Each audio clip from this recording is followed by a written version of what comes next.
کہ وہ خرچ نہیں کریں گے. کن پہ خرچ نہیں کریں گے؟ وہ جو مہاجرین ہیں, جو مسکین ہیں اور جو رشتہ دار ہیں. اور جن رشتہ دار سے غلطی ہوئی وہ مہاجر بھی تھے, مسکین بھی تھے اور رشتہ دار بھی تھے.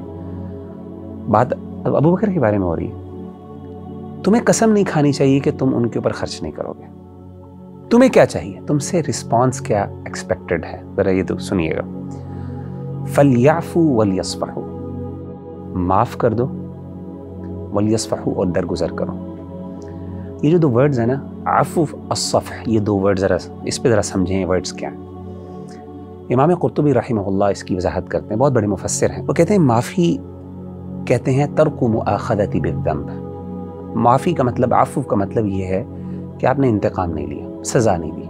That's it. لیکن الصفح جس کا ہم ترجمہ درگزر کرتے ہیں, اس کا مطلب کیا؟ وہ کہتے ہیں اس کا مطلب ہے ازالۃ اثرہ من النفس, کہ انسان اپنا دل بھی صاف کرتے ہیں. اب ذرا امیجن کریں کہ ابو بکر کی تکلیف کو ذرا امیجن کریں, ایک باپ کی تکلیف کو, اور اپنے مسلمان رشتہ دار جن پہ خرچ کرتے ہیں, جن پر احسانات کرتے ہیں, ان سے یہ غلطی ہوگی اور قسم صرف یہ کھائی کہ خرچ نہیں کروں گا. یعنی خرچ کرنا فرض بھی نہیں تھا. کون سا زکوٰۃ کی بات تھی؟ زکوٰۃ بھی نہیں تھی.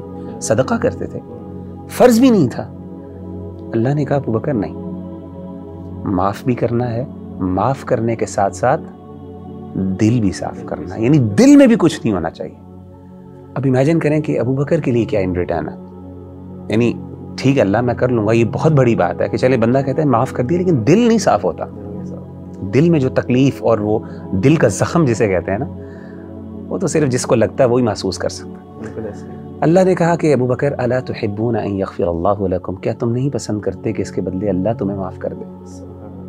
اچھا ربی بھائی, آپ نا ذرا اس بات پہ غور کریں. میں آپ سے ایک سوال کرتا ہوں, مجھے یہ بتائیے کہ سیدنا ابو بکر صدیق رضی اللہ تعالیٰ عنہ کیا کوئی بہت گناہ گار آدمی تھے؟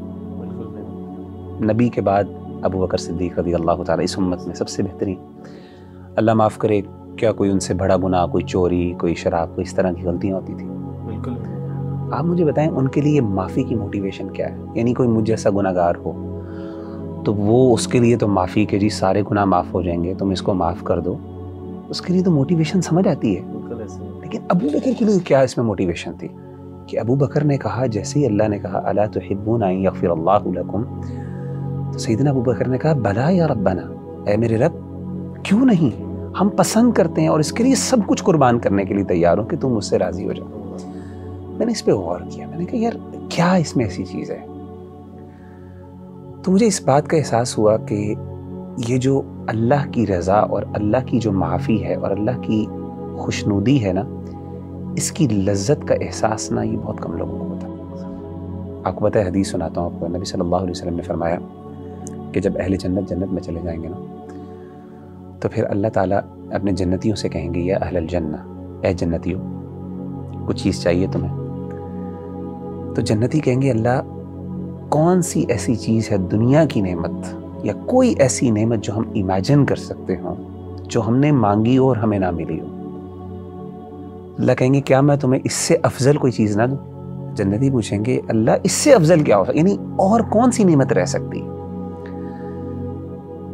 تو اللہ تعالیٰ ان کو کہیں گے کہ اس سے بھی افضل ایک نعمت, اور وہ نعمت یہ ہے احل علیکم رضوانی فلا اسخط علیکم بعدہ ابدا, کہ میں آج کے بعد ہمیشہ ہمیشہ کے لیے تم سے راضی ہو گیا اور میں تم سے کبھی ناراض نہیں ہوں گا. یہ دو بڑے انعامات ہیں.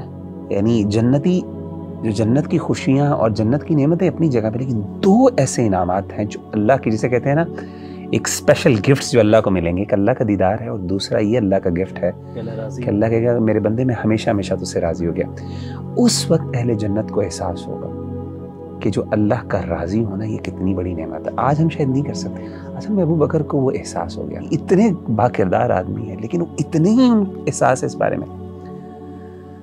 ربیع اللہ بھائی, میں سمجھتا ہوں کہ one of the major reasons why ہم کیوں نہیں لوگوں کو معاف کرتے ہیں, ہمیں لگتا ہے شاید معاف کرنے سے نا ہم چھوٹے ہو جائیں گے. انا کا مسئلہ ہے نا. یعنی لوگ کیا کہیں گے, یار انتقام نہیں لے سکا, بیچارہ مجبور تھا, کمزور آدمی تھا. کیونکہ نیچرلی وہ بیچارہ کمزور ہوتا ہے وہی انتقام نہیں لیتا، لیکن جس کے پاس اختیار ہوتا ہے زیادہ، وہ اللہ معاف کرے اس کو ایسی جگہ پہ پہنچا کے آتا ہے کہ وہاں پہ ہم امیجن نہیں کر سکتے۔ نبی صلی اللہ علیہ وسلم کی ایک اور حدیث ہے، آپ نے 3 دفعہ قسم کھائی، 3 باتوں پہ آپ نے قسم کھائی، واللہ والذی نفسی بیدی، اس ذات کی قسم جس کے ہاتھ میں میری جان۔ امیجن کریں کہ نبی صلی اللہ علیہ وسلم قسم کھا رہے ہیں صحابہ کے سامنے۔ 3 باتیں کیا تھی؟ آپ نے پہلی چیز کہا ما نقصت صدقۃ من مال، پہلی بات آپ نے قسم یہ کھائی کہ صدقے سے کبھی مال کم نہیں۔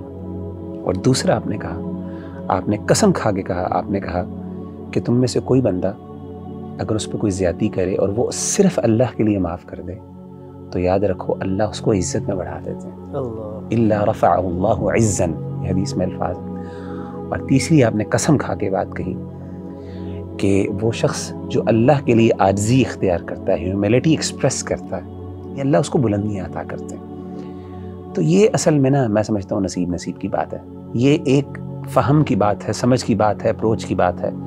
اگر انسان اس انداز سے اور زاویے سے سوچنا شروع کر دے، میرا خیال ہے انسان کا دل بڑا ہو جاتا ہے۔